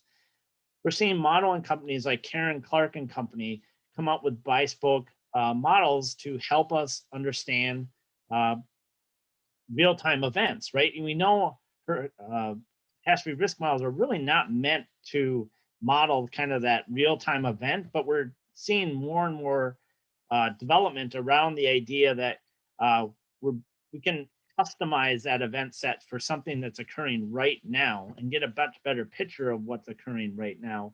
And we're also seeing platforms like Oasis that can house various models from third parties instead of developing this full-fledged model. And as a result of this, we're seeing then bespoke models and specialty modeling shops come out and just specifically be experts in that one particular peril, because as we saw in James's previous talk, that there's so many nuances of catastrophe risk modeling and understanding just one particular peril, and getting that right is so critical. So let's dive into the CAT modeling process. In my point of view, I think this is important as we understand the nuances within a catastrophe risk model. So let's talk about a little bit about the process. So the process really starts with the data quality and the data prep that goes into the catastrophe risk model. Everybody in the insurance industry, in an insurance company, plays a critical role here, right? So there's inherent data we are collecting from our agents, and we need to double check and check that data, because ultimately that data is going to feed into the model and the output. And there's assumptions potentially that need to be made to that data and edits that need to be made to that data that ultimately have a role in that output as well. The modeling aspect is actually quite, painless now. It's a lot less painless than it was when I started in the industry. And it's actually really just a few buttons, and the whole process just kind of kicks off itself in terms of the geocoding, and you're getting, double checking model data and totals, and you're selecting your peril analysis. But it's the output that's really the most exciting aspect. And it's not just necessarily all about exceedance probability curves or average annual loss summaries. There's many different mapping capabilities now and other advanced analytics that can be incorporated with modeling output that makes this really exciting for the insurance industry. But it really comes down to that exposure data, right? Data is, again, the new gold, and there's so much that can be incorporated into a catastrophe risk model. It's not necessarily, it's not necessarily all about just location data, a street address and a state and the location of that, or the primary construction or occupancy, right? There's so many more variables now that can be incorporated in these catastrophe risk models. The roof cladding, the roof type, the roof slope. I mean, I think eventually the garage door type might be in here, as we're seeing IBHS do more and more of those studies around the sensitivities of what type of garage door and how it's fastened, and the ultimate ramifications of the type of loss that can occur from that is ultimately going to be another data point that's going to be need to capture to make the results that much more accurate.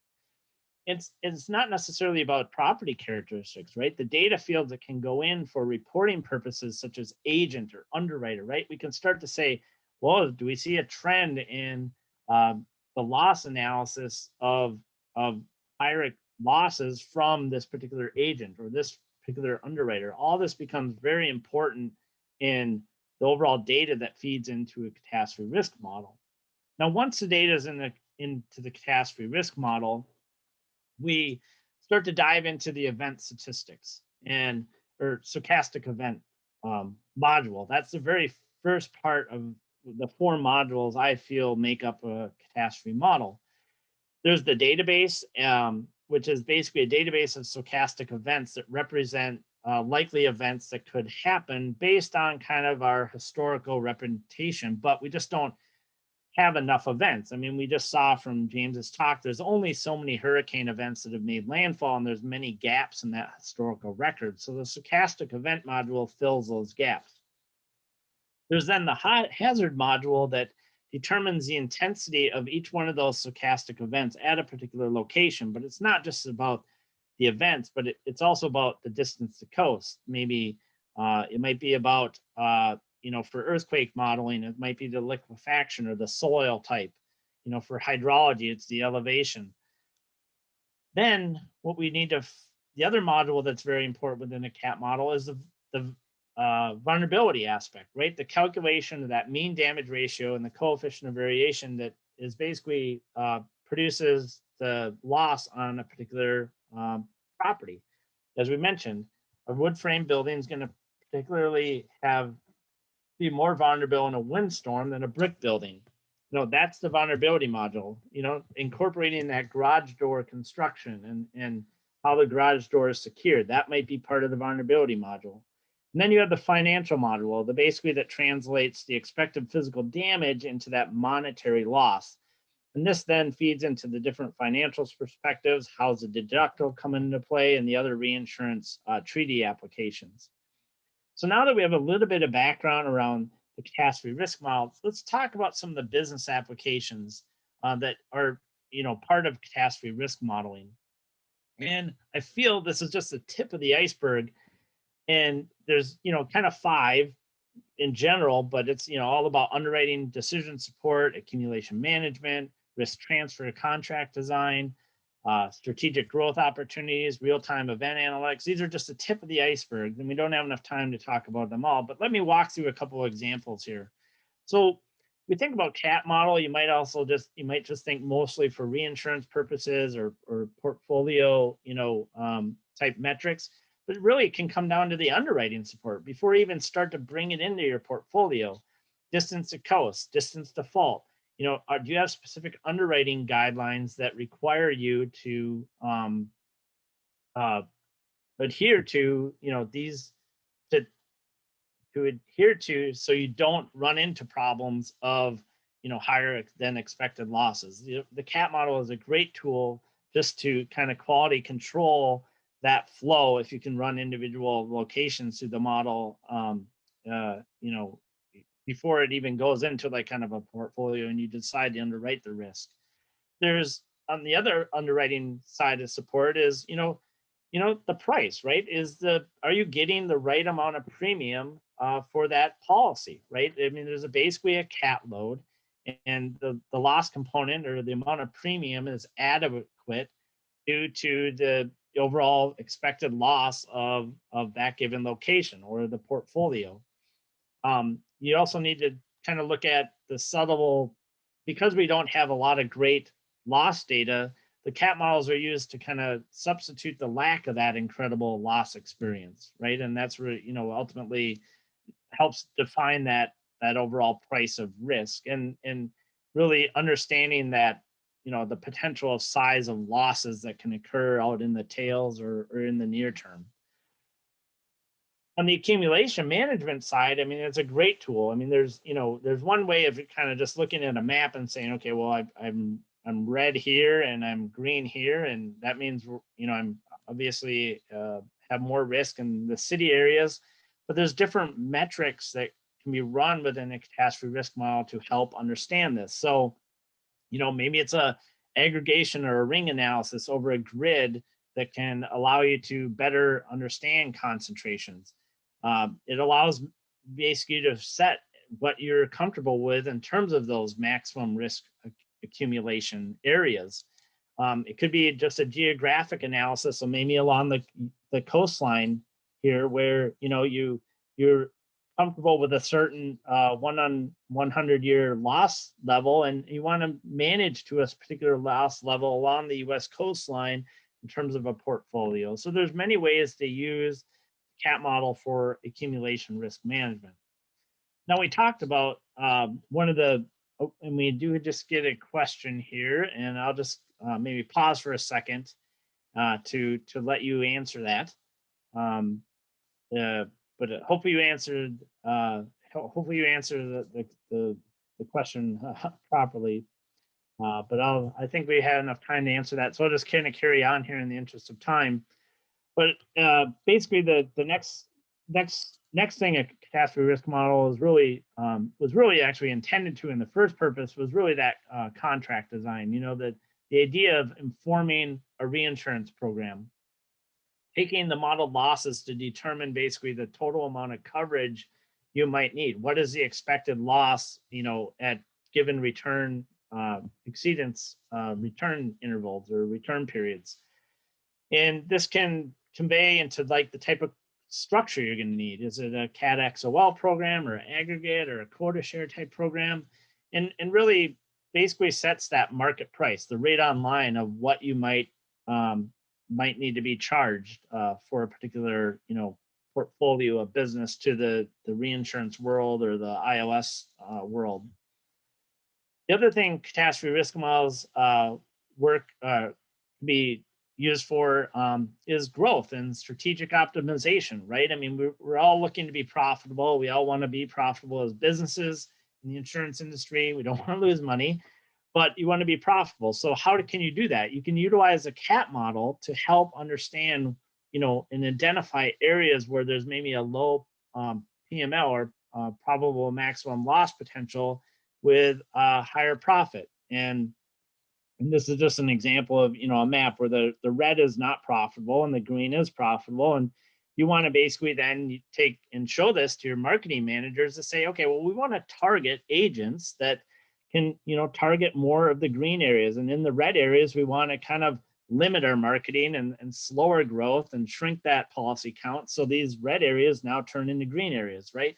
The CAT model drives a lot of this, and it provides basically, you know, basically an idea of a book of business for carriers for potential merger and acquisitions, right? As you want to take on a new book of business, you can use a catastrophe risk model to kind of run these analytics and compare, you know, is this a good fit for my business, or am I going to create more red areas than I really would like to see, and is ultimately that going to drive up my reinsurance costs and all the other things that go along with it.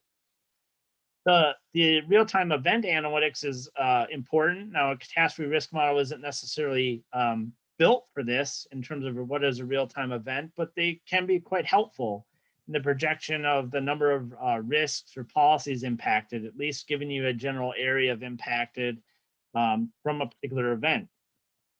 We can also, this can then also help mobilize, you know, response team and internal adjusters or engage third-party TPAs for, you know, where the greatest need for those resources might be, and ultimately helping reduce that claim experience handling expense and making it the best for your customers, right? Getting to them first and helping them get back on their feet, because ultimately that's what insurance is for. So now that we know a little bit about CAT modeling and how it's used, let's talk about some of the challenges, right? As we talked about, there's a lot of challenges and the nuances, and part of that nuance is the data. James touched on all the issues with our data in terms of our historical analysis, and you can substitute whatever you want, a word you want here. You know, I'll be simple and just say trash in, trash out. But, you know, if you don't have great exposure data, if you don't have great hazard data, if you don't have a great historical loss data to kind of train your model, and you don't have good engineering data, I mean, it's really only going to be as good as the overall output. So it's really important to have high quality data and trusted data that goes into your model to you know, get the best results. And that's ultimately a huge challenge here. Now, I love that James brought up the Schuylkill River, because I actually lived in Philadelphia for a small part of my life, 5 years. I actually lived on the Schuylkill River, and during this, you know, I saw the flooding events occurring. I'm like, oh my gosh, I'm glad I do not live on the river. But this was actually the house I lived on. But the whole point of my slide here was the challenges inherent in resolution, right?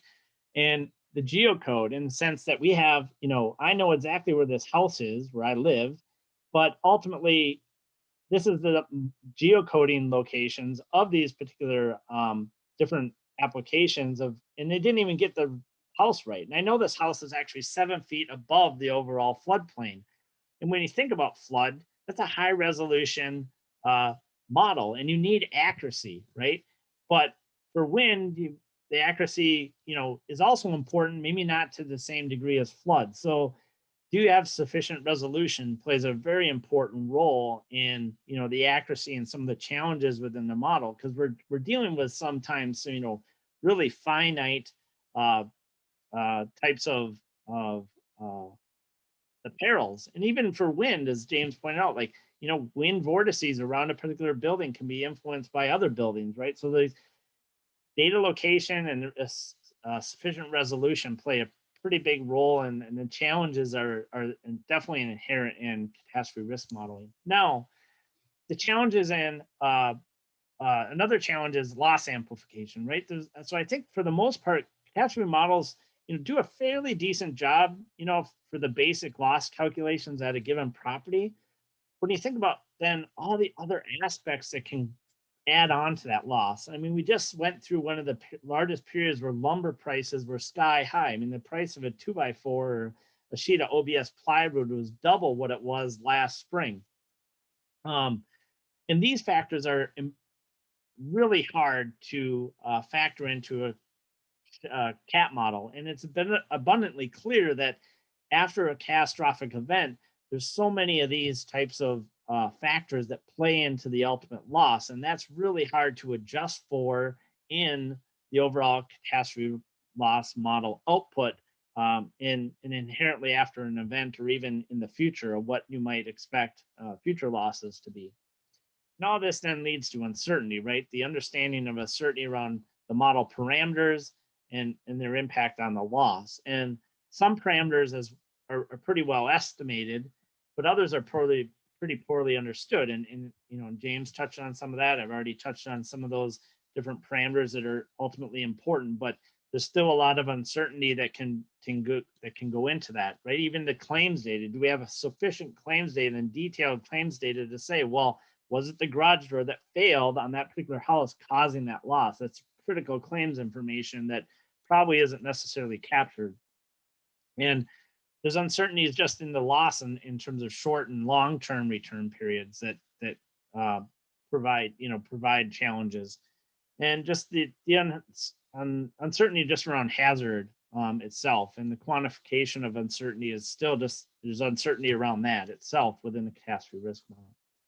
So now they dived took a lot of time and discussed the catastrophe risk models and what you need to know as an industry.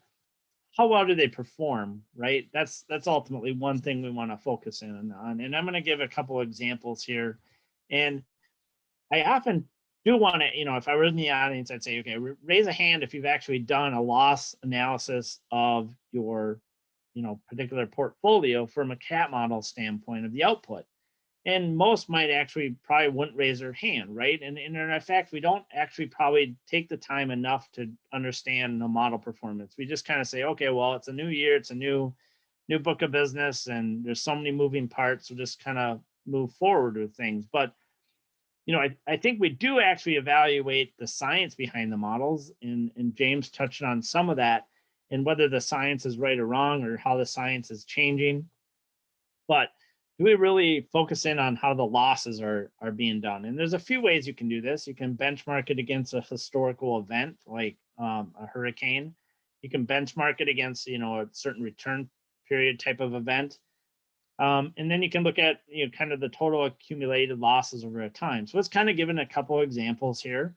One of the examples might be a historical hurricane performance, right? But the important caveat here to start with is catastrophe risk models are not built to model real-time losses.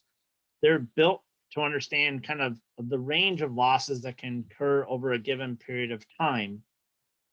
But with that being said, they still can be used as a benchmark of how well do they perform. So we had as James pointed out, there's a very active 2020 season. We're still seeing losses develop. So it's kind of too early to kind of do this type of a performance analysis. But let's take 2017, which had 3 distinct hurricane loss events. each one of them different in their perils, right? With Harvey with the flooding in Houston, but yet the catastrophic winds in kind of the south central Texas coast, part of the coastline. You had Hurricane Maria with its kind of strong impact to the Florida Keys, but rapidly bringing dry air into the center of the storm, with it kind of weakening at landfall with the highest winds over the central part of the state. And then Maria, right, with its devastating winds, but yet the prolonged power outages that resulted from Hurricane Maria due to the infrastructure of the T&D lines being taken down over much of the country. So when we look at this, what do we see? Well, we have the blue as the loss range from two risk modeling companies, and we have the blue is what has been observed. So we'd like to see this blue maybe in the middle of that range, right? Because if you're given a range, you probably want to be, okay, I think this is ultimately where it's going to settle. And Harvey, it actually, for how complex that event is, we're somewhat in that middle of that range. Same even with Maria. They're maybe on the lower side. So the modeling companies, you might say, might be a little bit more conservative on the ultimate loss.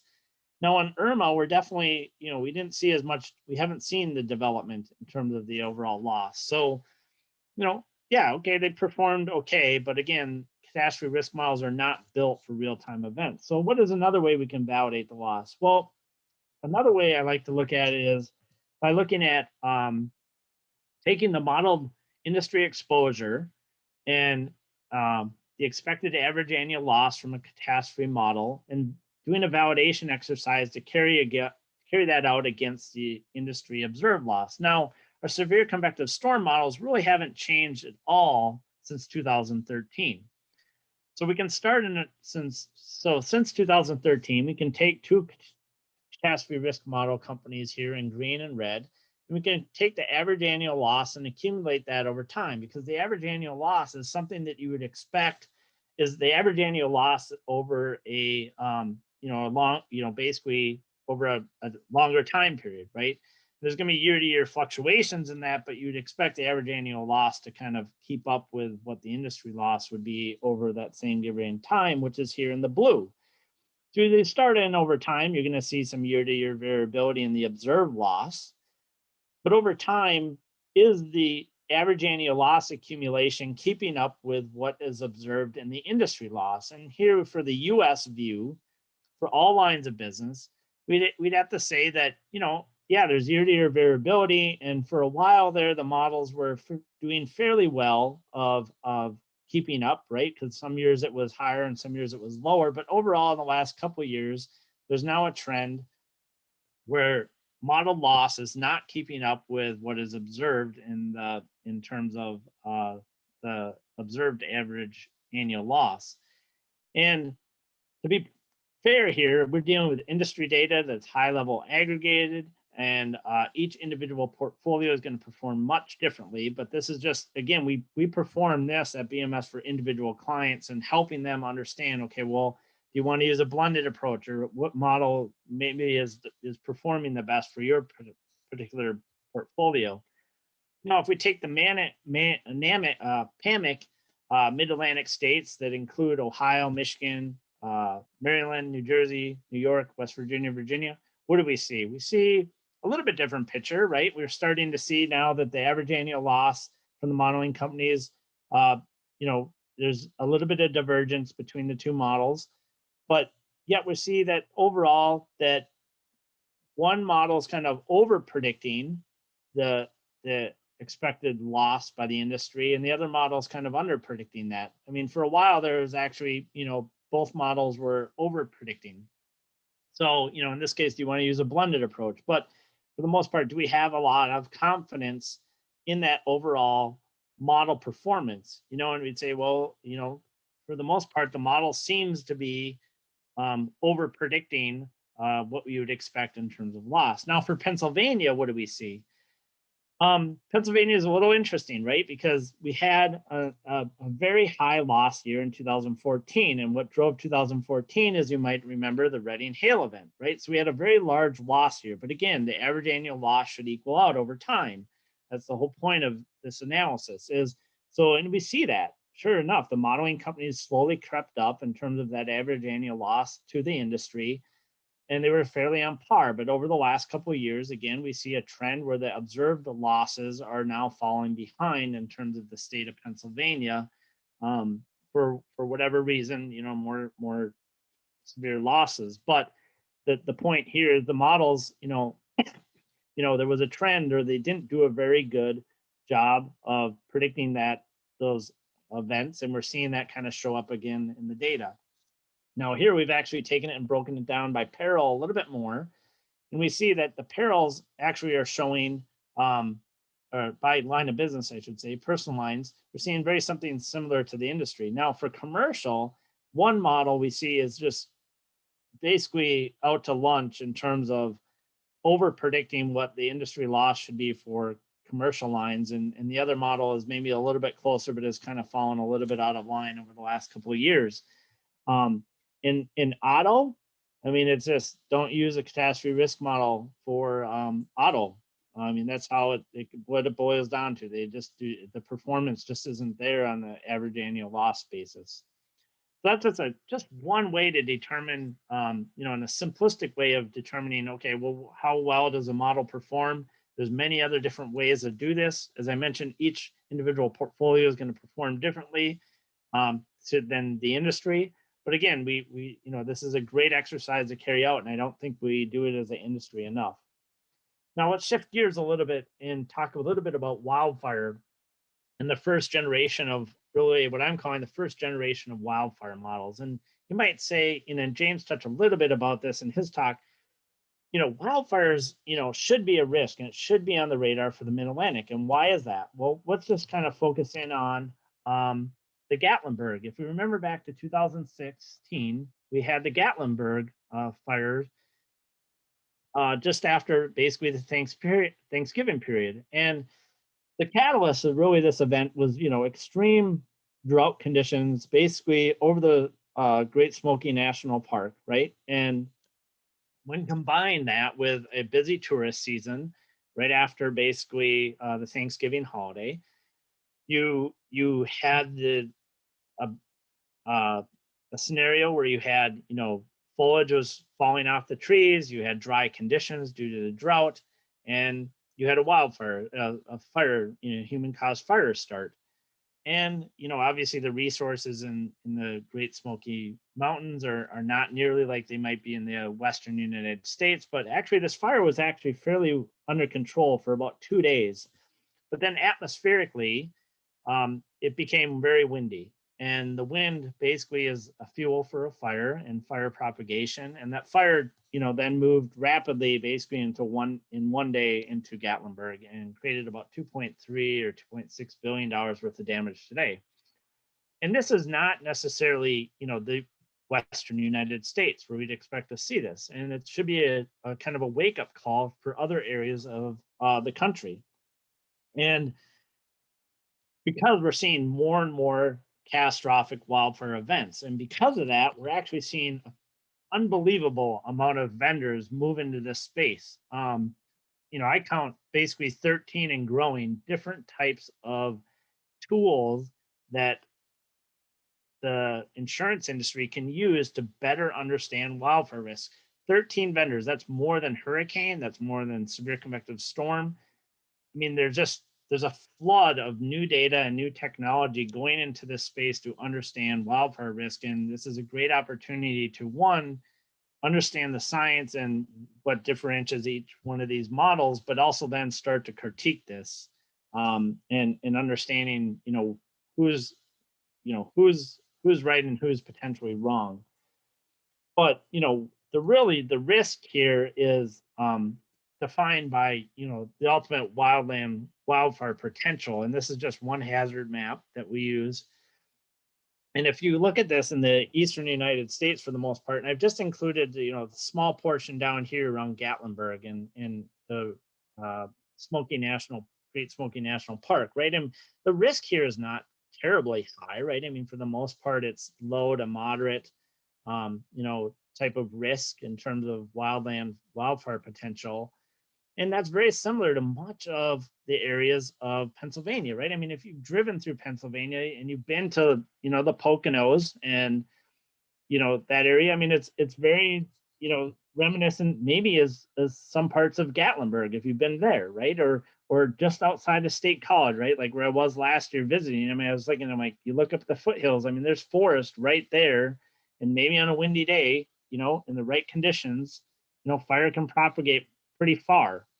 But the one thing that we need to really point out here in this hazard analysis is this, and James touched upon it, right? The pine lands, the pine barrens. This red is very similar to some of the hazard potential you would see in California, Colorado, Utah, and the Western United States. So in the East Coast, is very populated, you have some of the highest wildfire potential. And James pointed out a couple examples just recently of wildfire, but I mean, we don't have to even go back that far. You just think back to 1963 to the Black Saturday. I mean, basically 37 wildfires started and burned out of control in the state of New Jersey, basically burning 3.5% of the state, you know, in 183,000 acres, right? This isn't that long ago. And to this day, this is still, granted, the highest death toll and highest damages from a wildfire event in New Jersey. But the writing's on the wall here in the sense that, you know, due to population in the Pine Barrens and around the Pine Barrens has basically tripled since the 1960s. You've had basically a lack of fire. You've had fire prevention laws and prevention, you know, preservation, preservation of the pine lands that is making these forests even thicker and a bigger tinderbox. And the overall fire hazard then is impacting is basically a function of the impact on the infrastructure, right? And when you think of all the infrastructure that can easily be just on the outskirts of these, you know, high wildfire areas, it's pretty substantial. So this is kind of just the new frontier of catastrophe risk modeling. And you know, a lot of people are focused in on California, and a lot of these vendors have just focused on California because that's partly where the money and the problem is right now. But this is the problem. And if you're a Mid-Atlantic writer, this potentially could be the largest wildfire loss in modern history. When you consider the residential and the commercial, industrial, and even military assets that are basically exposed here, and you combine that with the lack of firefighting resources that are, you know, not on the East Coast and would take a couple of days to get there, it only takes one windy day. So with that, I hope you had a wonderful talk. We do have a few minutes for questions. I do blog and I tweet. I blog a lot. In fact, there was that talk about sunspots and solar storms. I actually just did a blog on geomagnetic storms and the impact of the insurance industry. So, you know, please tune into the blog and, you know, my tweets. And, you know, thanks again for PAMIC for the great opportunity to speak today. Yeah, thanks, Andy. Very informative. And when you look at maybe what our next life would be, right, we definitely should get into CAT modeling, especially the wildfires from what you outlined. So that's it's fascinating. Well, it might be too late. There's already 13 vendors, and I don't know how they're all gonna vie for you know, pay the bills, but I mean, they're doing a good job at trying to market. That's for sure. It looks like from what you had there on the last slide with New Jersey, you need to talk one of them into modeling New Jersey for us. So yeah, they're all fixated on California. Yeah, there's a few that are overlooking it. I'll just say that. I think our industry as a whole is kind of overlooking the potential for loss here. You know, it's probably not, if you were to ask any mutual company that writes in New Jersey or even large national, and you ask them what their wildfire risk was in New Jersey, they probably couldn't answer you right now. And that's kind of scary, right? Yeah, it is. It is. I think it's one that's overlooked, like you had said previously. I'm looking for they just did the poll question, so sometimes people get distracted with that, but I'm looking to see if we have any questions for Andy while we still have him. He is actually looking out for us, finished up a little early today, so thanks, Andy. Any questions? And if not, you see his information there. Thanks for providing that, because sometimes they come when people are thinking of looking at a portfolio or their own book.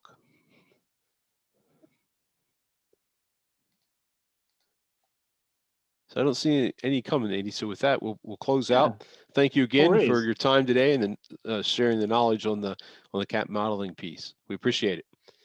Well, thanks again for the opportunity, and I hope everybody has safe and joyful St. Patrick's Day. Yes, same to you. Green beer for all, as they say, right? Yes, I'm ready for one. Okay, I'm just going to give a few of the closing comments here.